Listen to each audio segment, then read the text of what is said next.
odoo seera beektee waliigaltee Pretoria saniin cabsine qabsoo qaawwanni isaanii san beektee itti fufuu barbaadanii jechuudha.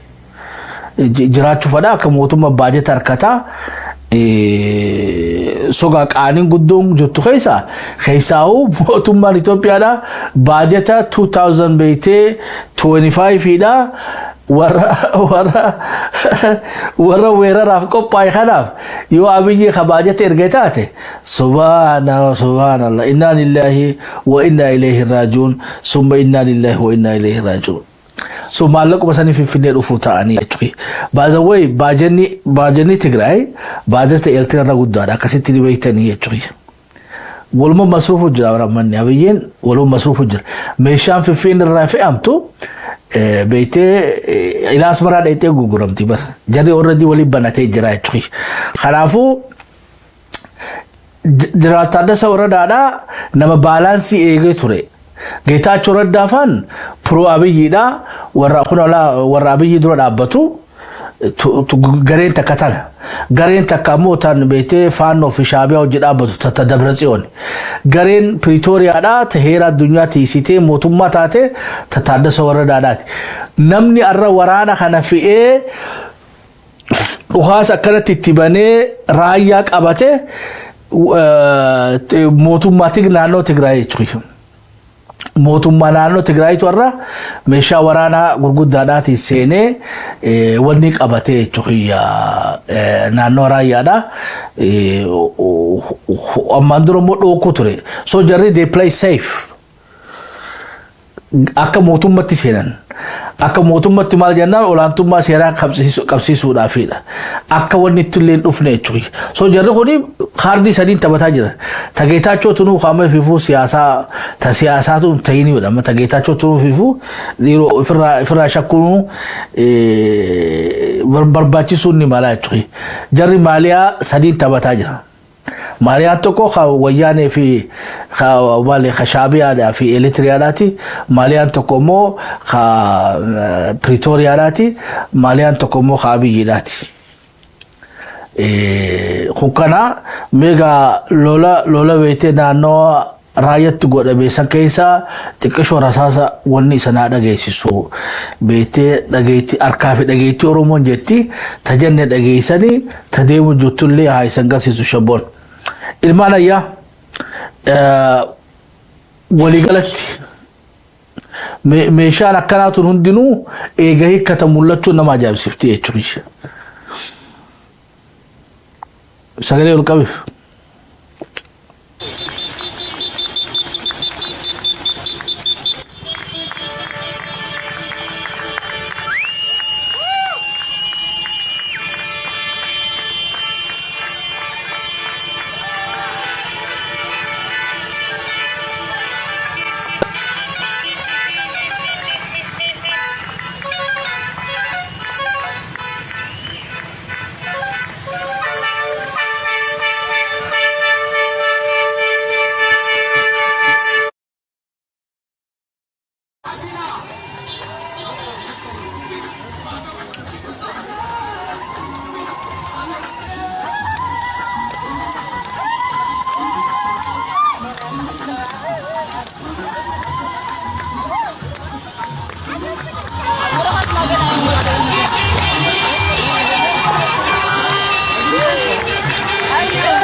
Soga video kun ga khamak lesarati basa jirani medium misali rar kanne gababinan akashabo mideti source Kenya miti chubarbaana source Kenya mi source misali rar santa bachibna jala so merkale fachu afile ndenya ammo wani ifagala shakin qabne korom alamat afi muhoni jari debiani senu isaniti ummani rayati le nudaqaba janiti motumma jiddu gale sarati yatajiran wali galatti khamni dorroba jira folata jira gawan namata ubeti biranta anida oromon ramariyad ija khabat isqubat tilali أبيجي سخبتي هلالو دبي خابات سخبتي هلالو دبي خاباتيس هو بنا كتكو مريا كتكاغوني هو بنا كتكو رجيني مرتي كتكو قباتشو قبنا كامني لولي جبرا رفاجر خون بيتي نفيدمو نميدا رامي مريتي سنجا كيفدا هاي لولا نتصدم جوخان أمو لولا أردي أرميا خيسن نبنا مخنا أكمل كيس متشيفنا غرام موتو برا نبنا مجرو خنا أكمل كيس متشيفنا الجنون بيتي ورانا بسمارو مراتي في بي داتي في وبو بي داتي في كافاو دا في أباو دا ماتو كبا ومن ورمو دا تنالتي جنو كباتشو كب سو لمان الدبافني لالوم برباچسا كابا إجا كاباتي لالالو إجا بيتي جيوبوليتكس تيالالو إجا أوروميا رألا تيالالو تقليم أوروميا ركو أوروميا خيسي يبتولي أكسو تخوبت تيالالي لما نفو فلاها بربادا نونغا سغنتا كينيا تمرنا توكو غرغاسي فتشون نفايدو كابك أبني أبي يخفي سونيس بواك أبا جنيان يخففني فما خففتشو بيتي أبي جلق قلتي خابه فرادو كناسي ميتي يجوش أمو أورمون أكورموت سرد أبتيتي أرانتنا كابا في بيتي وان أراكيلو خيس جراخنا إجتمي لالو قبادا أسون چلسون أتين كابا وجولي قل محقاتي أتو تنجرتو تابي راسون اسكا بيتي هنكنا قبتينا بيتي شبرون قبلا لما قبتي نمني ميلا لما دابتا ميلا لما ديما سوها ميلا تكو رأي روية چوية هايوتا خينيا خوالد نفي مريتو خنا ميلا تكو چارساني ديفا داخا ميلا تكو خابي يداساني دمي تكو چان دمي لما فاداخا خاباتي يو لما كرارتي مرتي تيسان مران مريتاني مرتي تيسان ترسيبو تيسان فلا خيسان كالتي أمت أورمو رخيسان أبو حجر خوني بيتي أورمو برارو دافي ملاجمان هايوني خينيا نودفن جارموني خينيا نودفن ناموسان جالت تريري ترسيبو إسان لفنو خالتي مسا خمني بيتي كابسوتي نياغا جيفنو جتشو دن دينيا چوخي يو بيتي أمو لما خابا سكتي لفنتانه تابي يقفتي خابا بيتي تلبسها تون دنيسو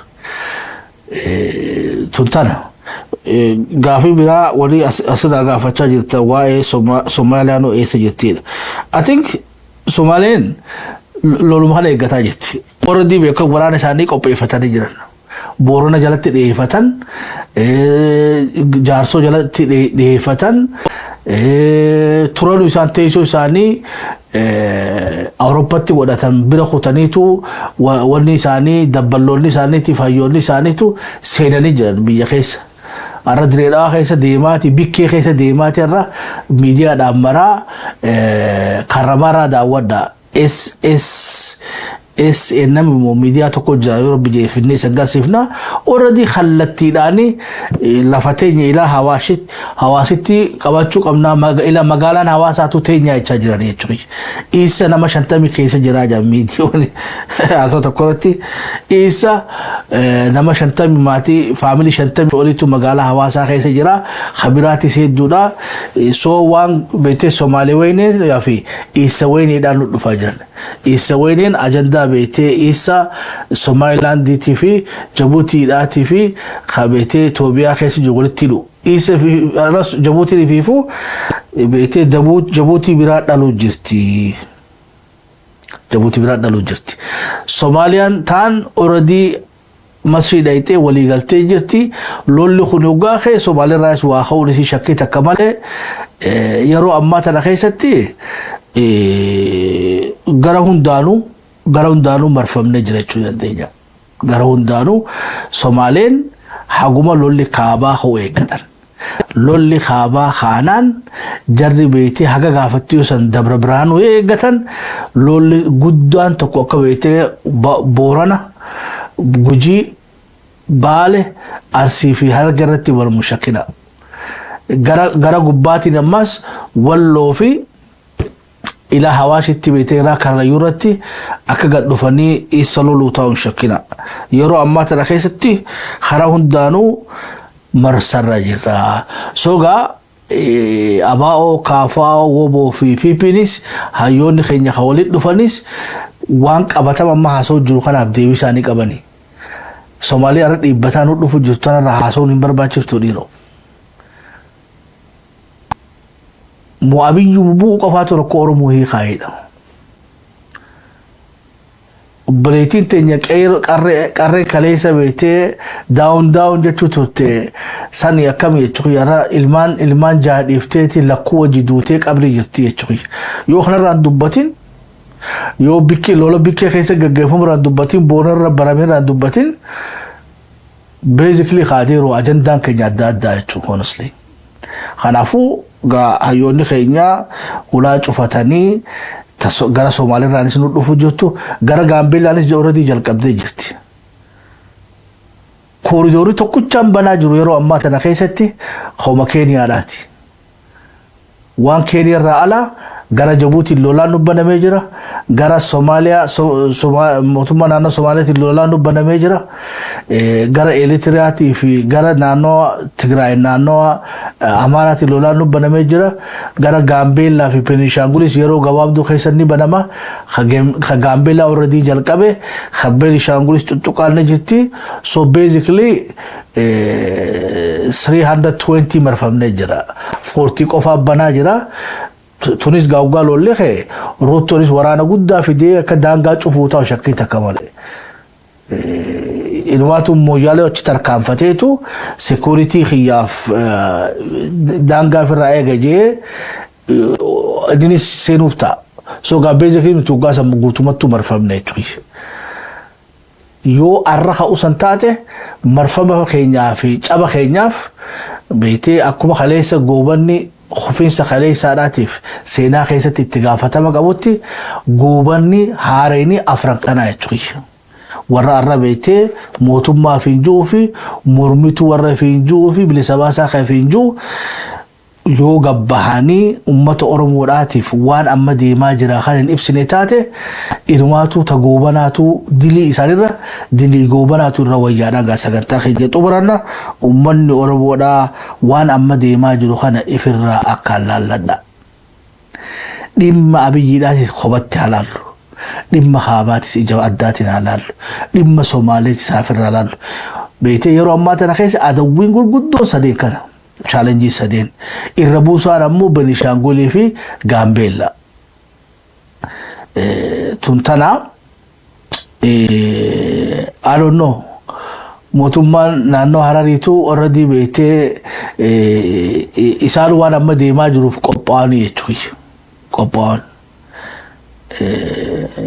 mootummaan naannoo ila laangee dhufuun ooltu jechuudha isaanis Liyyuu Haayiliin Harariidha. Namoonni saamachuuf ta'a ammoo akka Oromootti mika cabaa jiru jiran. No gawwoomina akka Oromootti cabaa jiru. Amata 50 abaa'oo abdanneeti isa jala jirra. Abaa'oo kaafaa'oo amma immoo amata 7 kana woboo jala jirra. Haan mootummaa jala jira. So qabsoo teenya guutuu qaama jaaramee fi hidhame kana kan mootummaa fi mormituuf bilisa baasaa fi injutti if kanninee harka qullatti hafuu deemne jechuudha. Yoo jarri kun waliigala qofa beetee nuti survive ta'uu dandeenya because waan tanarraa alaa qabnu jechuudha. Yoo jarri kun waliigaluu didanoo hayyoota keenya dabalatee waliigaluu dadhaban shanan goobanoota haaree ta'anii jechuudha. beete mootummaa fin jettu abaa'oo kaafaa'oo piipii waboodhaa fi hayyoota guwaatti daate shanan goobana jaarraa 21ffaadha amma warra beete balaa nutti as deemtu odoo ummata oromootiif diinina kannin roorroon tun finfinnee seentu godhanidha. Sambooda gaa akkam ja'aniiti nurraa haasaniin ilaallaa jechuudha. Afaan kamii fi haala kamiini waan nutti as deemaa tana nurraa faccisanii waan beetee waan nama wal gaafachiftu. Waan boruu ha'anuun jechuun dhoolleef otoo arruma firraa haa qophoonuu jennee wayyuuhii. Taabiyyiidhaan tarsimuu addaa lafa kaayenne takaabaatiis firraa lafa kaayenne tabeetee gara Somaaliirraa dhuftus ta gara beetee Benishaangul fi Gaambeelirraa dhuftus hiwayyuuhii wo hajara nuti hagara nu mul'ate jechuudha. Gaa dubbiyyuu marii teessu taarraa beetee boo har'a jirtanii irraa wal mari'achuu qabna irraa wal gaafachuu qabna marfamuu jirra marfama kana cabsinee keessaa bahuudhaaf marii jajjabduun bikka hundattuu waa namoota muraasa beetee waliin dhufee hojjaasee kana qofaa miti mariitu bikka hundattuu bal'attee hayyoonni biraatis akka wal hubatanitti waliin dhiyaatanii mala wal gaafachuu qabanii uummanni Oromootis mari'achuu qaba abbootiin amantaatis abbootiin gadaatis awwalummaan Oromoo taate hundi mari'achuu qabdii mari'atan takka kanaa hanna boolakki akka gaariitti qabsoon nu deemu jettee itti islaama lama nuu kannaa jechuudha. Tugaa beetee isa irratti mari'atu nuti gara keenyaan ammoo dhaammachuu kan doolu amata afur dura tanaas himaatu turre. Akka beetee Shaabiyaa fi Faannoo fi Wayyaanee waliin deebi'an akka shabboo miidiyaatti sadii gabaasu turre even interview illee nama finnee kiliilli gaafa lolli Tigraay odoon ka'in duranii kaa'isanii jalchu turre hawuu qofaa miti jarri warra arra wal dhabe kunu dantaadhaaf wal dhabanii booda takka ta'anii dhufanii jechuu gara beetee Hamza Hussein Ali Dati fi gara Saadin gara namoota biraatii illee irra deddeebinee diinina sadii kannaa turre haa uummanni Oromoodhaa beetee akka uummatatti gurrumaa qaban fakkaata. Ammoo beetee dubbiin tun eenyuuf hin galinii yogaanne adeera wanni hin galiniif dubbiin tun Oromoodhaaf miti. PPdhaaf hin galini, ABO'dhaaf hin galin, KFO'dhaaf hin galin, WBO'dhaaf hin galin yeroo ammaa tana keessatti. Malee uummanni Oromoodhaa waan as deemaa tana yaaddoo guddaa qaba. Tagara Somaaliitiin dhuftus, tagara Faannoodhaan, Shaabiyaadhaan, Wayyaaneedhaan potentially gara Gaambeellaatii fi Benishaangul nu dhufuu teessuufu uummanni Oromoodhaa biyya keessaa haa yaaddoo keessuma jira jechuudha. Ammoo gaa wanni inni qabu afran tun wal malee tana hunda quban qaban jechuudha. Hayyataarraa tarumaratti nurraa beetee guddifadhaa isaniin jenna yoo rabbii fedhe yoo yaada qabaatanis gizee biraa laayina isaniif banna mee miidiyaalee hunda hordofaati ta'amma jennullee fi tadeemu jirtu wal bira dhaaba yoo beetee wanni nu jennu jiru tuni ta'uma nu hin jirre taate irraanfadhaa rakkinan qabdu yoo ammoo jirtu taate mala haadha waduudhaan gaa sagantaa keenya xumuranna haga qophii kana fakkaattu waliin dachaanutti sagantaa irraa teenyaa subartaa xumurannu Jumma Mubaarak nagaa waaqa keessa turaatenki.